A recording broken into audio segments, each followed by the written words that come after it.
What is up, ladies and gents, boys and girls here on YouTube? Well, I'm gonna do this video at 100% in English, speaking a little slower than I usually do, okay? So it gets easier, for lack of a better word, for you to understand me, okay? If you are, of course, at a intermediate or pre-intermediate level, because if you're advanced you wouldn't really need it. Okay, well, I don't know if you noticed that already, if you have watched many videos of mine here on YouTube, but I have my email contact down below in the video description part of it.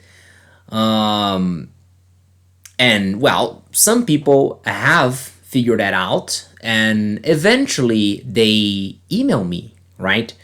Which is exactly the reason why I leave my email down here. I even write reach out to me, which means talk to me, say something. If you want to ask something, if you want to say something, just go for it, okay? This is the reason why I have my email in the description, in the video description in the first place, okay? And one of the coolest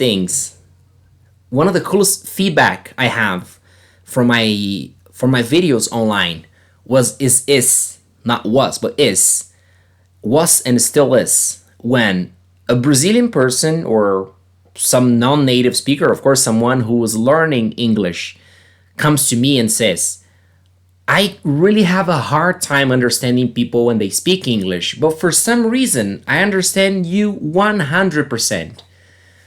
Well, me 10 years ago would feel a little bit offended, maybe.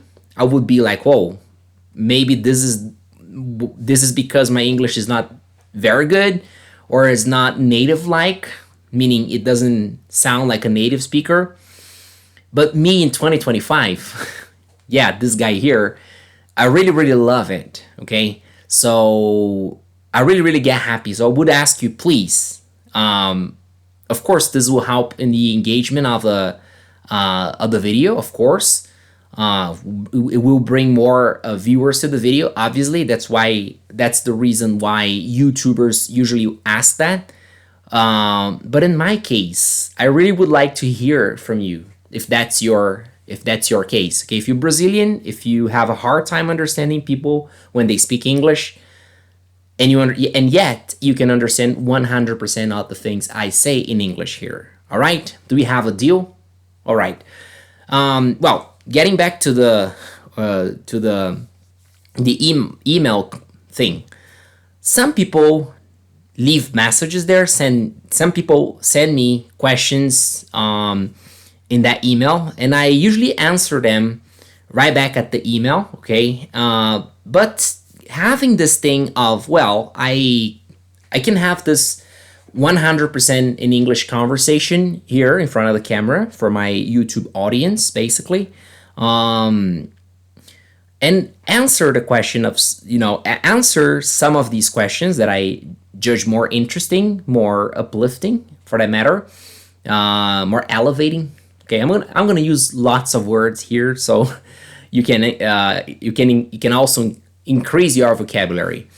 But I really appreciate that. I really get happy, and I decided, hey, why don't I bring it to YouTube? Why don't I answer some of these questions in front of the camera in a slower than usual path?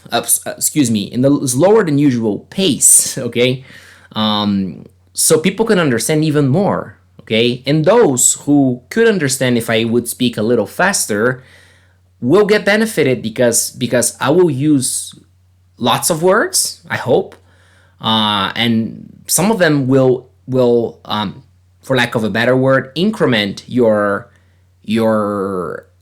English vocabulary. Okay, so without further ado, let us just go to today's question. I have it from Jonathan.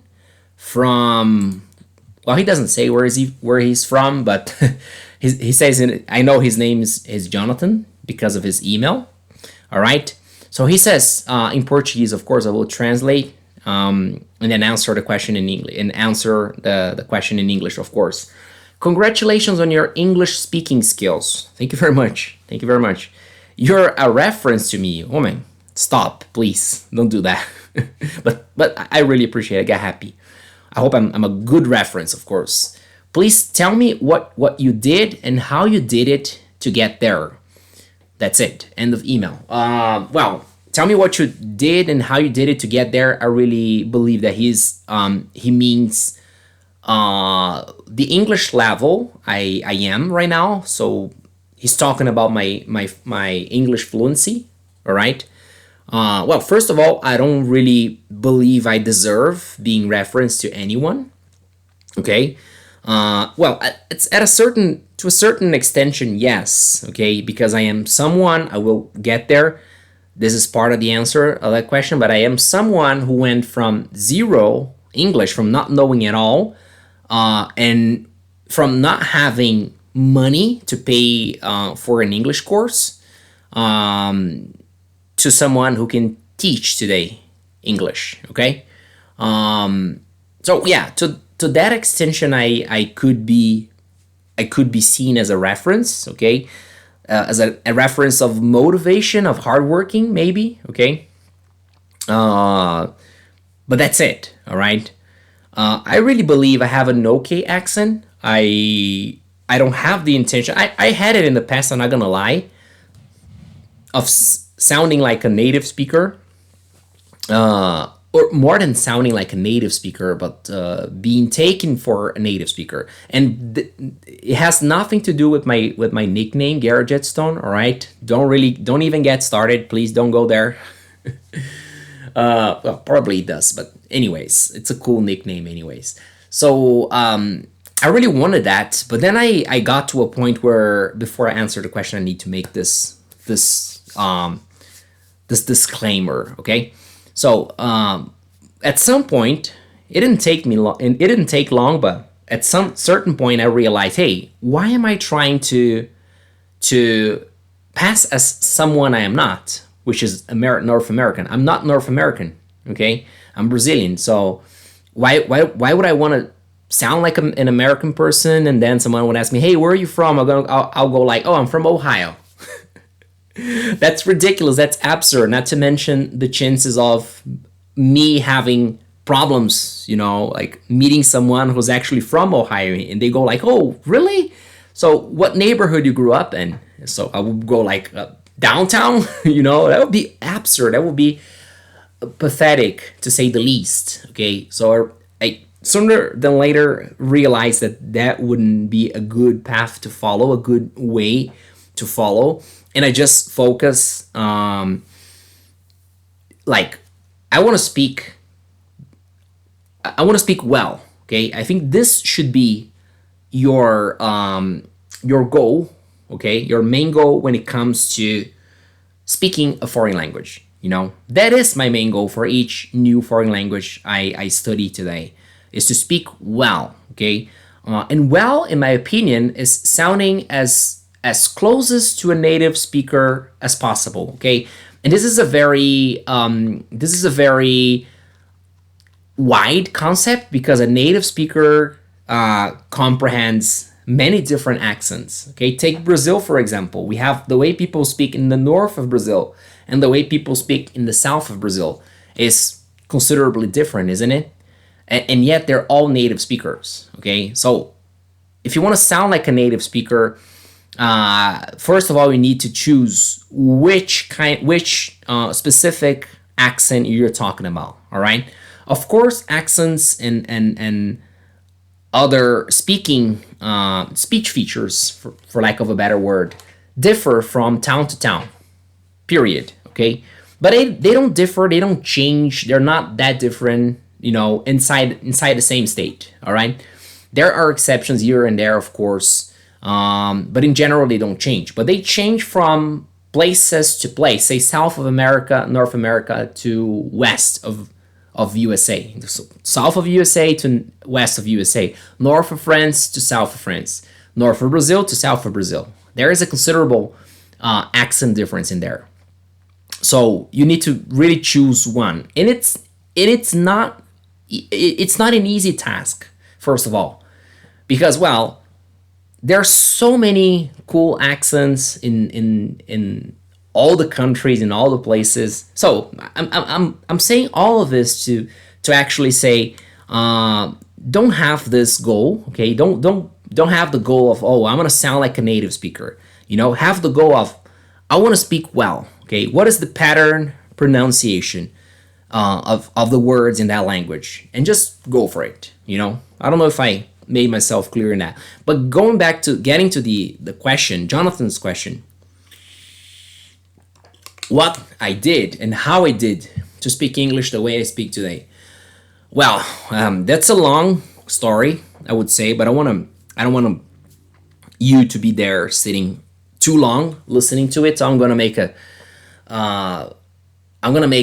a long story short, as they say. I I started studying English in school. Of course, we all have in Brazil, and I was very good in English, in the English subject in school, always having the best grades. Some days even helping out the teacher. Not that he wouldn't know, but like, oh, Rodrigo, could you make some corrections here while I run to see the other class that needs me, for example.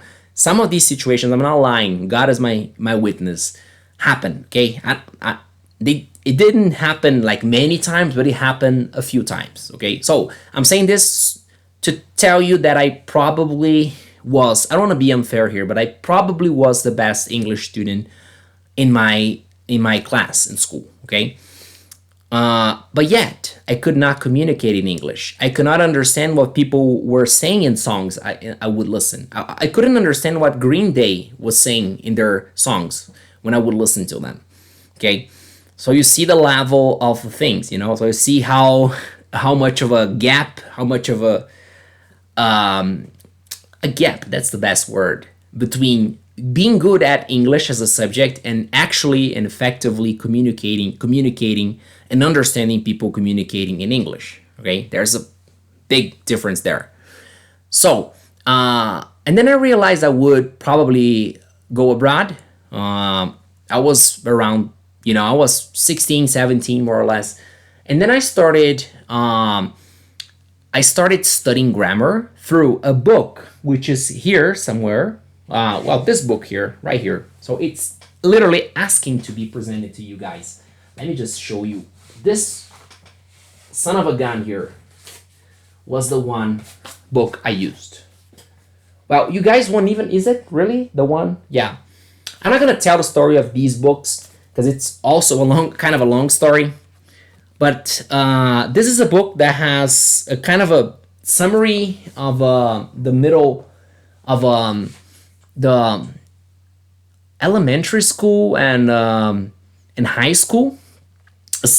It's a summary of many topics, not only in this specific book. He's got 3 or 4 other siblings, so to say, and they and they have the main subjects that were part of the school of when I was in the high school, in my high school time, in the elementary school time. So I was around 10 or 11 when my parents bought this book. But it wasn't until a few years later that I realized, hey, there's English there. I took a look and I understood, oh, that's grammar. That's the basic of grammar. Oh, to be, prepositions. Oh, plurals and singulars. How do you work around them in the phrases? Demonstratives, etc., etc. Past tense, future.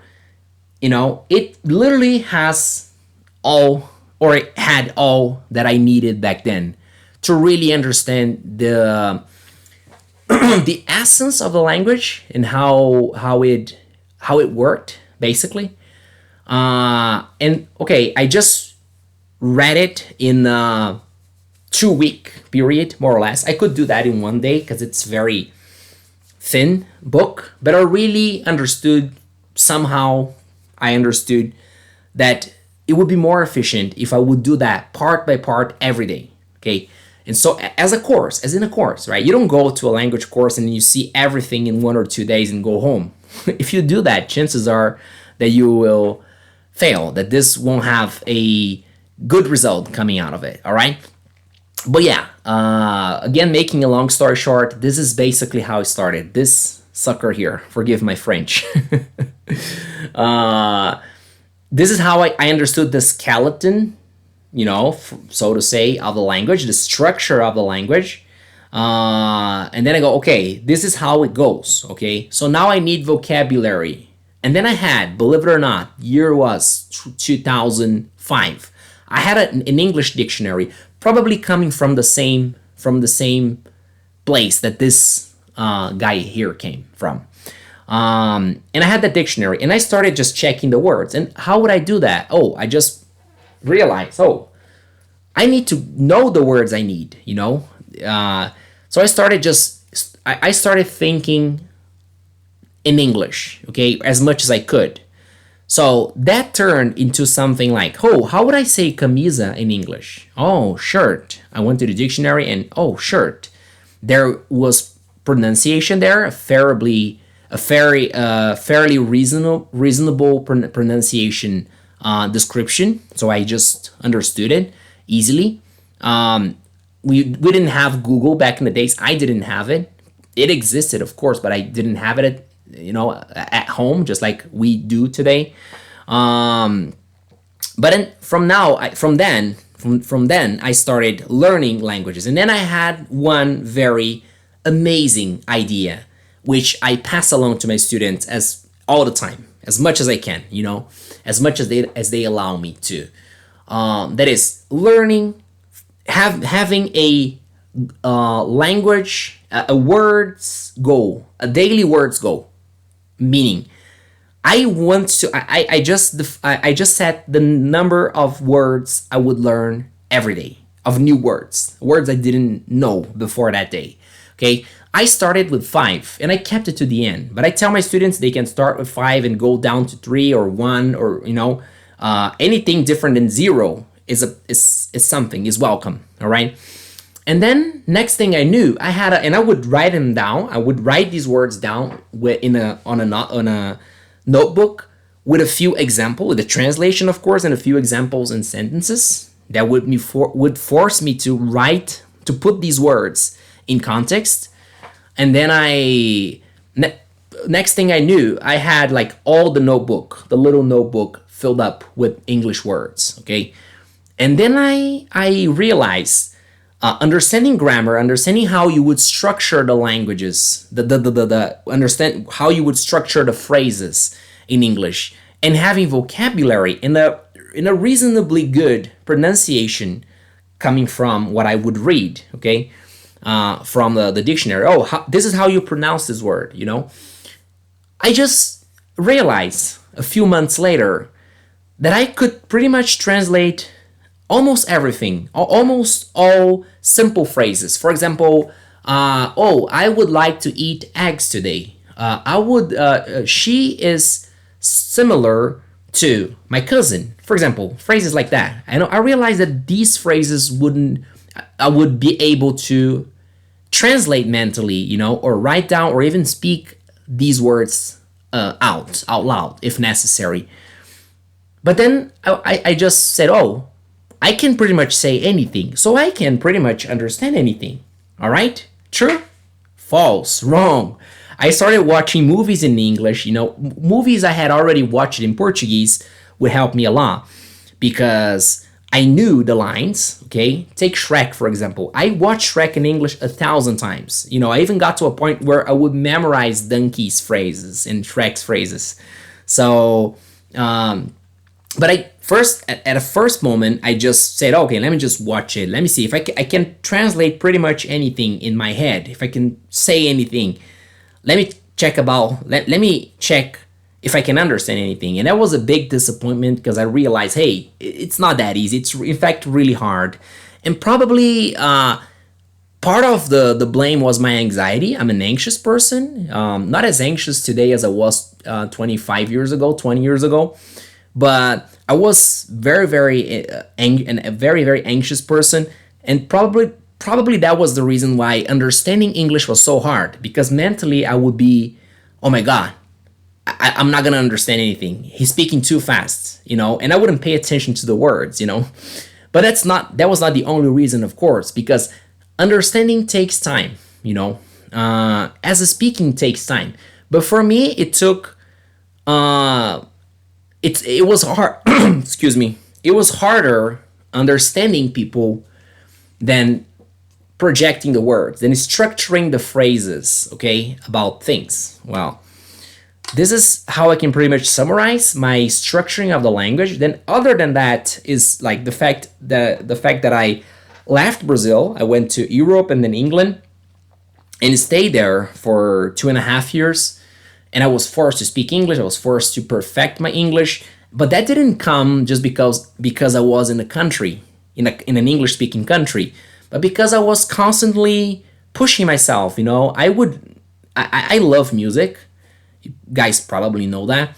And I would understand, I want to understand the lyrics. This is even before I left Brazil, way before I left Brazil.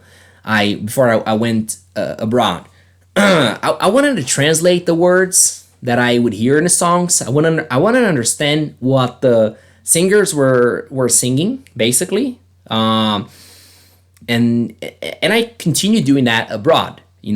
And then of course reading, and then of course watching movies. Because now we're talking about 2009, 2010, where internet was a reality in my life. And I didn't really miss that opportunity to perfect meaning, to get as better, as good as possible, as I can. And this is a way to summarize that. I could just speak more details, but I'm afraid this video is getting too long. So thank you very much, Jonathan, for your question. Again, I really hope you understand everything I say. Feel free to rewatch the video as much as you can. And this is it for today. I really need to drink some water. So see you around. Bye bye.